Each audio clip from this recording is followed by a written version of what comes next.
인생의 갈림길에서 내린 선택이 운명을 완전히 바꿀 수 있다면 그 순간을 어떻게 마주할까? 내게 그런 순간이 찾아왔을 때 나는 알지 못했다. 그날이 내 인생을 뒤바꿀 날이 될 줄은. 나 윤재호, 29살의 취업준비생이었다. 내 이력서에는 7번의 서류 탈락, 4번의 면접 실패가 켜켜이 쌓여 있었다. 하지만 오늘은 달랐다. 3년간 준비해온 대기업 최종 면접 날이었으니까. 아침 일찍 일어나 정성스레 다림질한 셔츠를 입고 넥타이를 여러 번 다시 매며 거울 앞에 섰다. 이번엔 꼭 성공해야 해. 작게 중얼거리며 마음을 다잡았다. 집에서는 부모님의 한숨 소리가 점점 커져갔고 통장 잔고는 바닥을 향해 달려가고 있었다. 이번 면접은 마지막 기회나 다름없었다. 면접 시간까지 여유가 있었지만 만약의 상황을 대비해 일찍 출발했다. 봄비가 내리는 아침, 도심 공원을 지나치는데 작은 소란이 들렸다. 한 노인이 벤치에 앉아 스케치북에 그림을 그리고 있었는데 20대로 보이는 젊은이 셋이 그를 둘러싸고 있었다. 젊은이들은 자신들의 SNS 촬영을 위해 노인에게 자리를 비켜달라며 점점 목소리를 높였다. 여기는 공공장소인데 내가 왜 비켜야 하나요? 난 그저 그림을 그리고 있을 뿐인데. 노인의 차분한 대답에도 젊은이들은 더욱 거칠어졌다. 한 젊은이가 노인의 스케치북을 잡아당겼고 그 순간 나도 모르게 뒤쪽으로 발걸음을 옮겼다. 시계를 힐끗 보니 아직 면접까지는 1시간 남짓. 충분하다고 생각했다. 실례합니다만 무슨 일이신가요? 내 개입에도 젊은이들의 태도는 더욱 공격적이 되었고 그중 하나가 노인의 팔을 잡아당기자 스케치북이 땅에 떨어졌다. 나도 모르게 몸이 반응했다. 젊은이의 손을 떼어내고 떨어진 스케치북을 주었다. 그 과정에서 내 정장 재킷이 찢어지는 소리가 들렸다. 면접용으로 준비한 유일한 정장이었다. 경찰에 신고하겠다고 하자 젊은이들은 불만을 표하며 떠났다. 고맙네, 젊은이. 요즘 같은 세상에 이렇게 나서주는 사람이 드물어.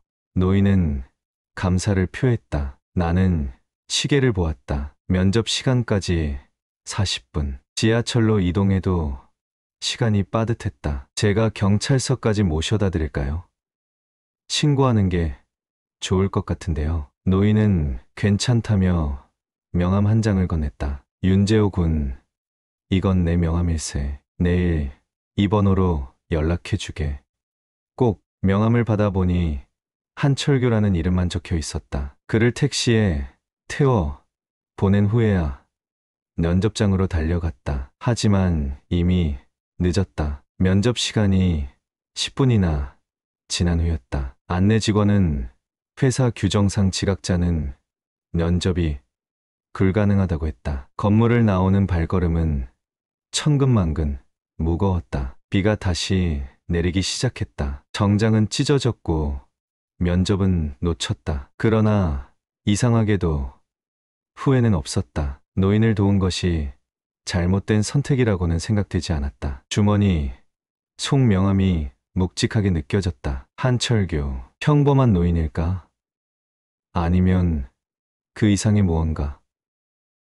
그때는 알지 못했다. 내 인생의 새로운 장이 열리려 한다는 것을. 면접에 실패한 충격은 생각보다 컸다. 집으로 돌아가는 길에 빗방울이 내 얼굴을 때렸지만 닦을 생각도 나지 않았다. 머릿속에는 부모님께 어떻게 설명해야 할지, 앞으로의 생계는 어떻게 꾸려나가야 할지에 대한 걱정만이 가득했다. 현관문을 열자 예상대로 부모님이 기다리고 계셨다. 면접 결과를 묻는 어머니의 질문에 고개를 떨구며 상황을 설명했다. 예상과 달리 질책은 없었다. 오히려 아버지는 사람으로서 올바른 선택을 한 거야. 취업은 또 기회가 있겠지만 그 순간 도움이 필요한 사람을 외면했다면 그건 더 큰 후회로 남았을 거다라고 말씀하셨다. 그날 저녁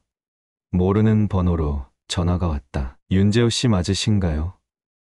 대형그룹 인사팀 오민준 차장입니다. 내일 특별 면접 기회를 드리고 싶습니다. 오전 10시 본사 15층으로 와주시겠어요? 심장이 갑자기 빠르게 뛰기 시작했다. 방금 면접에 실패했던 바로 그 회사였다. 전화를 끊고 한동안 휴대폰만 멍하니 바라보았다. 기쁨과 의문이 뒤섞인 감정이 밀려왔다. 문득 노인에게 받은 명함이 생각났다. 한철규란 이름, 대형그룹과 관련이 있는 인물일까? 다음날 아침 평소보다 일찍 일어나 더욱 정성스럽게 준비했다. 회사 건물에 도착했을 때는 9시 30분. 충분한 여유를 두고 왔다. 15층에 도착하자 우아한 인테리어의 리셉션 데스크에서 젊은 여성이 나를 회의실로 안내했다. 무거운 나무 문을 열자 품격 있는 회의실이 눈앞에 펼쳐졌다. 테이블 주위로 앉아있는 5명의 면접관. 중앙에 앉아있는 오민준 차장이 나를 반갑게 맞이했다. 면접은 예상과 달리 심층적인 대화 형식으로 진행되었다. 인생에서 가장 어려웠던 선택의 순간, 성공의 정의, 10년 후의 자신의 모습 등 철학적인 질문들이 이어졌다. 마지막으로 어제 면접에 늦은 이유를 솔직하게 말해달라는 요청에 나는 공원에서 있었던 일을 있는 그대로 설명했다. 대답을 마치자 방 안에 묘한 긴장감이 감돌았다. 그때 회의실 문이 열리고 어제 공원에서 그림을 그리던 바로 그 노인이 들어왔다. 하지만 그 모습은 완전히 달랐다. 구부정했던 허리는 이제 곧게 펴져 있었고 초라했던 옷차림 대신 품격 있는 고급 정장 차림이었다. 어제는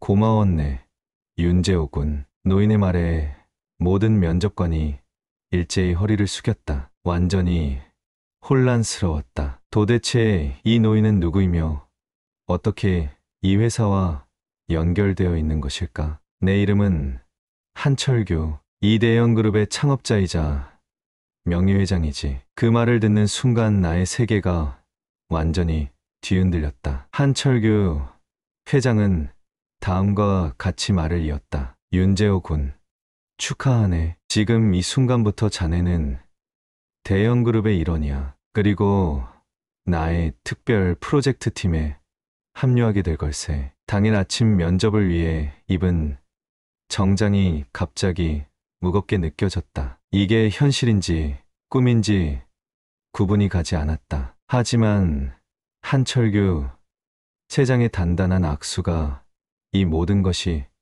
현실임을 증명해 주었다. 내 인생의 새로운 장이 열리는 순간이었다. 대형그룹 입사 첫날 나는 15층 한쪽에 마련된 새 사무실로 안내받았다. 문패에는 새 시작 프로젝트 담당자라는 직함이 새겨져 있었다. 오민준 차장이 프로젝트에 관해 간략히 설명했다. 새 시작은 한철규 차장의 오랜 꿈이자 특별 프로젝트로 사회적 약자들에게 새로운 기회를 제공하는 사회공헌 활동이라고 했다. 사내 구내식당에서 김태우 과장이라고 자신을 소개한 남자가 다가왔다. 그도 같은 프로젝트팀 소속이라며 함께 식사하자고 제안했다. 식사하는 동안 그는 프로젝트에 관한 내 질문을 교묘하게 피했다. 그의 눈빛에서 의심과 시기심이 읽혔다. 아마도 내가 정상적인 채용 과정 없이 갑자기 중요 프로젝트를 맡게 된 것이 불만인 듯했다. 복도에서 송상무와 마주쳤다. 그는 젊은 여직원을 질책하고 있었는데 나를 발견하자 갑자기 표정을 바꾸고 친절하게 인사했다. 마치 두 얼굴을 가진 사람 같았다. 오후에 한철규 세장과의 개인 면담이 있었다. 그의 사무실은 생각보다 소박했다. 회장은 창가에 서서 도시를 내려다보고 있다가 나를 보자 따뜻한 미소를 지었다. 회장은 자신의 이야기를 시작했다. 그가 20살 때 가난한 집안에서 태어나 아버지의 리어카를 밀며 하루하루를 겨우 살아가던 시절의 이야기였다. 어느 날 아버지가 길에서 쓰러졌을 때 한 젊은이가 도움의 손길을 내밀었다고 했다. 그 젊은이는 자신의 면접 시간을 놓치면서까지 우리를 도와주었네. 내가 미안해하자 그는 사람이 먼저입니다라고 말했지. 그 말이 내 인생의 좌우명이 되었어. 회장은 벽면에 걸린 한 흑백 사진 앞으로 걸어갔다. 거기에는 젊은 남성이 노인의 손을 잡고 있는 모습이 담겨 있었다. 노인은 리어카를 끌고 있었고 젊은 남성은 공손히 그를 돕고 있었다. 새 시작 프로젝트는 단순한 기부나 자선이 아닌 진정한 기회의 재분배를 목표로 했다. 특히 노인들이 단순히 도움을 받는 대상이 아니라 사회에 기여하는 구성원으로 존중받을 수 있도록 하는 것이 핵심이었다. 윤재호 군의 역할은 이 프로젝트의 실행 책임자가 되는 것일세. 젊은 감각으로 이 오래된 문제에 새로운 해결책을 가져올 수 있을 거라 믿네. 그 말을 듣고 가슴이 뛰었다. 하지만 동시에 무거운 책임감도 느껴졌다. 회장은 한 가지 주의점도 알려주었다. 이 프로젝트는 단순해 보이지만 회사 내에서도 많은 저항에 부딪힐 수 있어. 모두가 이 일을 지지하는 것은 아니라네. 사무실로 돌아오는 길에 송상무가 나를 불러세웠다. 그의 사무실에는 여러 고위 임원들이 모여 있었다. 윤재호 씨, 솔직히 말해보세요. 왜 회장님이 당신 같은 신입에게 이렇게 중요한 프로젝트를 맡겼을까요? 나는 최대한 차분하게 회장님이 내 진정성을 높이 평가했다고 대답했지만 송상무의 눈빛에서는 적대감이 느껴졌다. 다음 날 한철규 회장과 아침 일찍 만났다. 재호 군, 내가 얼마 전에 건강검진을 받았네. 결과가 좋지 않아. 심장에 문제가 있어서 곧 수술을 받아야 한다고 하더군. 회장은 힘없이 미소를 지으며 말을 이었다. 걱정하지 말게. 곧 회복될 거야. 하지만 그 전에 반드시 자네에게 알려줘야 할 것이 있네. 새 시작 프로젝트의 진짜 의미를. 그 순간 회장실 문이 열리며 비서가 급하게 들어왔다. 회장님, 긴급 이사회가 소집되었습니다. 모두 기다리고 계십니다. 회장은 아쉬운 표정으로 일어섰다. 미안하네, 재호 군. 이야기는 나중에 계속하자. 그때까지 자네만의 방식으로 프로젝트를 추진해 보게. 내가 자네를 믿고 있다는 걸 잊지 말게. 회장이 떠나고 나는 창가에 홀로 남았다. 벽에 걸린 흑백 사진 속 노인과 젊은이를 다시 바라보았다. 그리고 깨달았다. 이 프로젝트는 단순한 사회공헌 활동이 아니라 한철규 회장의 인생과 깊이 연결된 개인적인 여정인 것 같았다. 이제 그 비밀을 풀어야 할 때가 온 것 같았다. 다음 날 아침 회사에 도착하자마자 비상 상황임을 직감했다. 로비부터 사무실까지 곳곳에서 직원들이 모여 소근거리고 있었다. 15층에 도착하자 오민준 차장이 급하게 다가왔다. 큰일입니다. 한철규 회장님이 어젯밤 이사회 직후 쓰러지셨습니다. 지금 중환자실에 계십니다. 그 말을 듣는 순간 심장이 내려앉는 듯 했다. 회장님의 창백했던 얼굴이 떠올랐다. 어제 그 중요한 이야기를 끝까지 듣지 못한 것이 후회되었다. 자리에 돌아와 보니 사무실 책상 위에 프로젝트 잠정 중단 명령이라는 공문이 놓여 있었다. 회장이 없는 사이 송상무를 중심으로 한 임원들이 재빠르게 움직인 것이었다. 오전 회의를 위해 팀원들이 하나둘 모여들었다. 모두가 불안한 표정이었다. 김태우 과장만이 묘하게 담담해 보였다. 솔직히 예상했던 일이에요. 이 프로젝트는 처음부터 실현 가능성이 낮았어요. 그의 말에 다른 팀원들도 동조하기 시작했다. 나만 홀로 반대 입장에 서 있는 듯 했다. 중단이 아니라 잠정 중단입니다. 회장님이 회복되시면 다시 진행될 겁니다. 송상무와 마주쳤을 때 그는 미안한 듯한 표정을 지었지만 눈빛은 승리감으로 빛나고 있었다. 안타깝게 되었군요, 윤 씨. 하지만 비즈니스는 감정이 아닌 논리로 움직이는 법입니다. 점심시간 구내식당에서 혼자 밥을 먹고 있는데 이지영 대리가 다가왔다. 그녀는 주변을 살피더니 조용히 말했다. 정말 포기하실 건가요? 저는 이 프로젝트가 의미 있다고 생각했어요.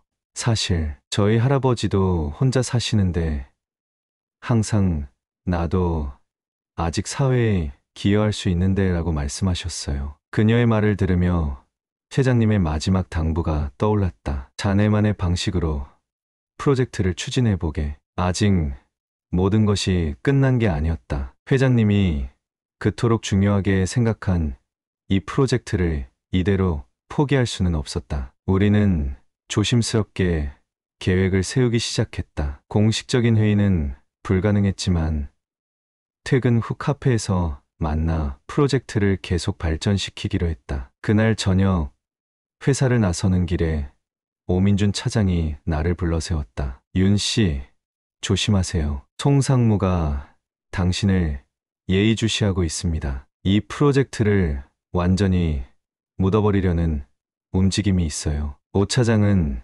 작은 메모리 카드를 건넸다. 여기에 회장님이 개인적으로 수집하신 자료들이 있습니다. 아마 도움이 될 거예요. 집에 돌아와 메모리 카드의 내용을 확인했다. 거기에는 한철규 회장의 어린 시절부터 현재까지의 다양한 사진과 영상, 그리고 메모들이 담겨 있었다. 특히 눈에 띄는 것은 회장이 직접 작성한 일기 형식의 메모였다. 다음 날 나는 결심을 했다. 공식적으로 프로젝트가 중단되었지만 개인적으로라도 회장의 비전을 실현하기 위해 노력하기로 했다. 첫 번째 단계로 회장이 메모에서 언급한 서울동행 센터를 방문하기로 했다. 서울 외곽의 한 노인복지시설. 회장의 메모에 따르면 이곳은 그가 오랫동안 개인적으로 후원해온 곳이었다. 평범한 주택가에 위치한 아담한 건물이었다. 내부는 생각보다 활기찼다. 다양한 작업실과 교육 공간이 마련되어 있었고 노인들은 각자의 전문 분야에서 활동하고 있었다. 서진 선생님의 꿈은 이런 프로그램을 전국적으로 확대하는 거였어요. 시설 관리자인 박 원장이 말했다. 노인들이 단순히 보호받는 대상이 아니라 사회에 기여하는 구성원으로 남을 수 있도록 하는 거죠. 그게 바로 새 시작 프로젝트의 핵심이에요. 시설을 나오면서 내 마음속에는 강한 결의가 생겼다. 이 프로젝트는 반드시 계속되어야 했다. 단순한 기업의 사회공헌 활동을 넘어 우리 사회의 인식을 바꿀 수 있는 중요한 시도였다. 우리 팀은 하나로 뭉치기 시작했다. 공식적으로는 프로젝트가 중단되었지만 비공식적으로 준비를 계속했다. 각자 맡은 부분을 연구하고 퇴근 후에는 함께 모여 아이디어를 발전시켰다. 그러나 우리의 움직임이 오래 비밀로 남지는 않았다. 일주일 후 송상무가 나를 그의 사무실로 불렀다. 들리는 소문에 의하면 당신이 중단된 프로젝트를 계속 진행하고 있다면서요? 그의 눈빛은 차가웠다. 하지만 이제 나에게는 두려움이 없었다. 송상무님, 이 프로젝트는 단순한 비즈니스 결정 이상의 의미가 있습니다. 한철규 회장님의 평생 철학이 담긴 유산이죠. 저는 그 뜻을 존중하고 싶습니다. 송상무의 얼굴이 붉어졌다. 그가 뭔가 말하려는 순간 그의 비서가 급하게 들어왔다. 상무님, 긴급 소식입니다. 회장님이 의식을 되찾으셨습니다. 송상무의 사무실을 나서는 순간부터 회사 전체가 술렁이기 시작했다. 한철규 세장이 의식을 되찾았다는 소식이 번개처럼 퍼져나갔다. 송상무의 얼굴에 스친 불안감은 재호의 눈에도 선명했다. 그동안 회장의 부재를 이용해 프로젝트를 무산시키려던 그의 계획이 물거품이 될 위기에 처한 것이다. 오민준 차장이 급히 다가왔다. 회장이 깨어나자마자 재호를 찾았다는 전원이었다. 차를 타고 병원으로 향하는 길에 재호의 머릿속은 복잡했다. 지난 2주간 비공식적으로 진행했던 프로젝트의 성과를 어떻게 보고해야 할지, 회장의 건강 상태는 어떠할지 걱정이 앞섰다. VIP 병동복도에는 이미 여러 임원들이 모여 있었다. 그들의 시선이 재호에게 향했다. 누군가는 예야한 표정으로, 다른 이들은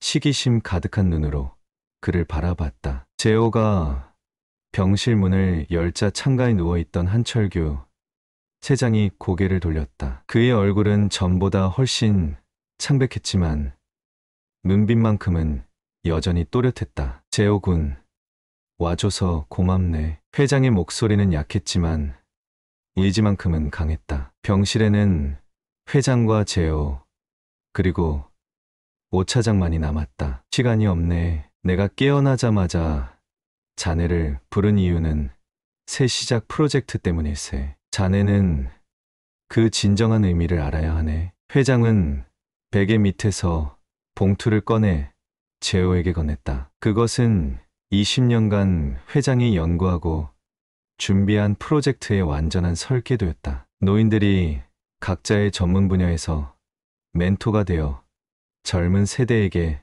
지식을 전수하는 세대 간 지식 교류 프로그램, 노인들의 경험과 지혜를 기업 자문 형태로 활용하는 실버 컨설팅 그룹, 그리고 다양한 연령층이 함께 참여하는 지역 사회 재생 프로젝트까지 포괄적이고 혁신적인 계획이었다. 자네가 바로 내가 찾던 사람이야. 공원에서의 만남은 우연이 아니었네. 회장의 고백에 재호는 놀라움을 감추지 못했다. 회장은 자신의 특별 테스트를 통해 진정성 있는 리더를 찾고 있었고, 재호가 그 테스트를 통과한 것이었다. 인생에서 진정으로 중요한 것은 지위나 부가 아니라 어려움에 처한 사람에게 손을 내밀 수 있는 마음이네. 자네가 면접을 놓치는 한이 있더라도 나를 도왔던 그 순간 자네는 이미 합격한 거였어. 다음 날 특별 이사회가 소집되었다. 건강이 좋지 않은 회장을 대신해 재호가 프로젝트를 발표하게 되었다. 회의실에 들어서자 송상무를 비롯한 임원들의 적대적인 시선이 느껴졌다. 하지만 재호는 더 이상 두려움을 느끼지 않았다. 오늘 여러분께 소개해 드릴 새 시작 프로젝트는 단순한 사회공헌 활동이 아닙니다. 이것은 우리 사회의 구조적 문제를 해결하고 새로운 가치를 창출하는 혁신적인 비즈니스 모델입니다. 재호의 프레젠테이션이 진행될수록 회의실 분위기가 바뀌어갔다. 송상무조차 프로젝트의 비전과 가능성에 점점 끌리기 시작했다. 특히 실버 컨설팅 그룹을 통한 새로운 비즈니스 창출 방안과 세대 간 지식, 교류의 시너지 효과는 많은 임원들의 관심을 끌었다. 발표가 끝나고 많은 질문이 쏟아졌다. 재호는 이전의 비공식 준비 과정에서 팀원들과 함께 연구했던 내용을 바탕으로 자신감 있게 답변했다. 마지막으로 송상무가 말을 꺼냈다. 솔직히 처음에는 반대했습니다. 하지만 오늘 발표를 들으니 이 프로젝트가 단순한 사회공헌을 넘어 우리 회사의 미래 성장 동력이 될 수 있겠다는 생각이 듭니다. 제 부서에서도 적극 지원하겠습니다. 이사회는 만장일치로 프로젝트 승인을 결정했다. 재호는 병원으로 달려가 회장에게 좋은 소식을 전했다. 회장은 만족스러운 미소를 지었다. 이제 시작일세.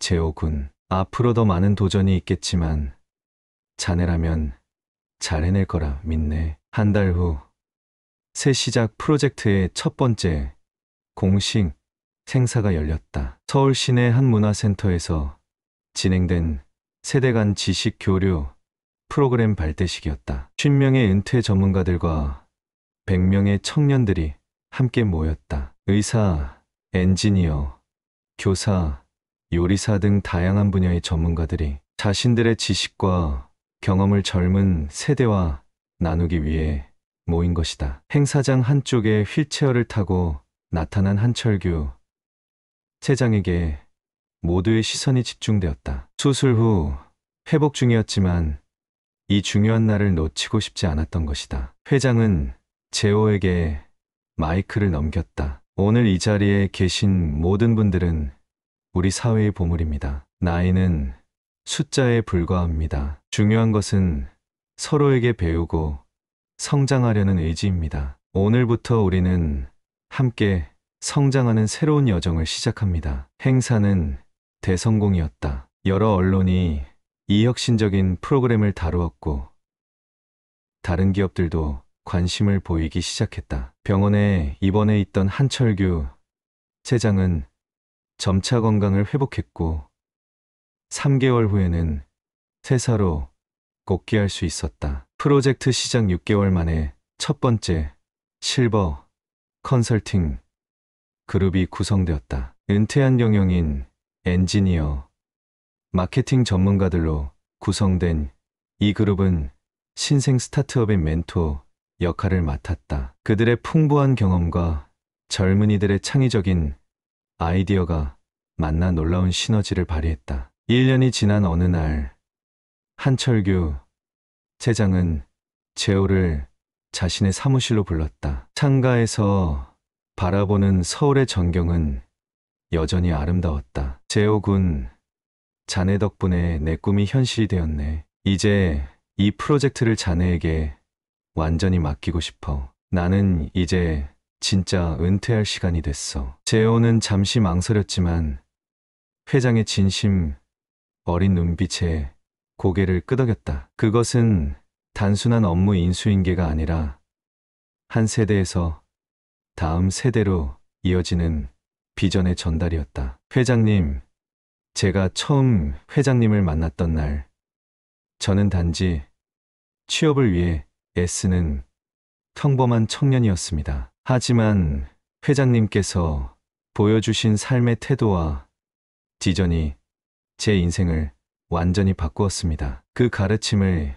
잊지 않겠습니다. 회장은 뒤돌아 창밖을 바라보았다. 눈가에 맺힌 작은 눈물방울이 햇살에 반짝였다. 우리는 모두 누군가의 어깨 위에 서 있는 거네. 내가 젊었을 때 한 행인의 도움으로 희망을 얻었듯이 이제 자네가 그 희망을 더 많은 이들에게 전해주길 바라네. 그로부터 5년이 지났다. 새 시작 프로젝트는 이제 전국적인 운동으로 확대되었다. 수천 명의 은퇴자들이 다시 사회에 기여하며 보람을 찾았고 그들의 지혜는 젊은 세대에게 소중한 자산이 되었다. 세대 간 갈등은 줄어들고 상호 존중과 이해의 문화가 확산되었다. 재호는 이제 프로젝트의 글로벌 확장을 준비하고 있었다. 회장이 그에게 보여준 신뢰와 가르침을 세계로 전파하고 싶었다. 모든 것이 공원 벤치에서 시작된 우연한 만남에서 비롯되었다는 사실이 여전히 경이로웠다. 한 가지 변하지 않은 것이 있다면 그것은 재호가 매주 금요일마다 한철규 회장을 찾아가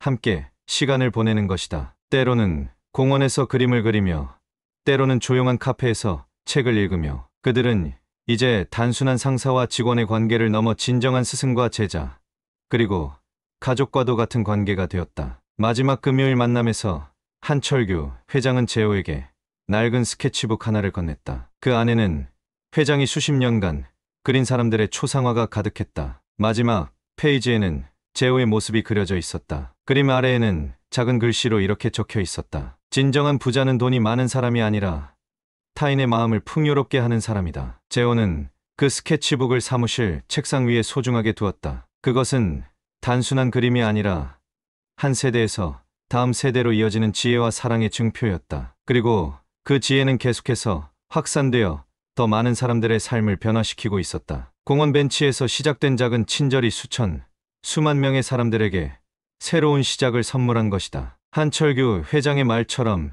진정한 부자란 돈이 많은 사람이 아니라 타인의 마음을 풍요롭게 하는 사람이었다. 그리고 재호는 이제 그런 부자가 되어가고 있었다. 재밌게 보셨으면 구독과 좋아요 눌러주세요. 감사합니다.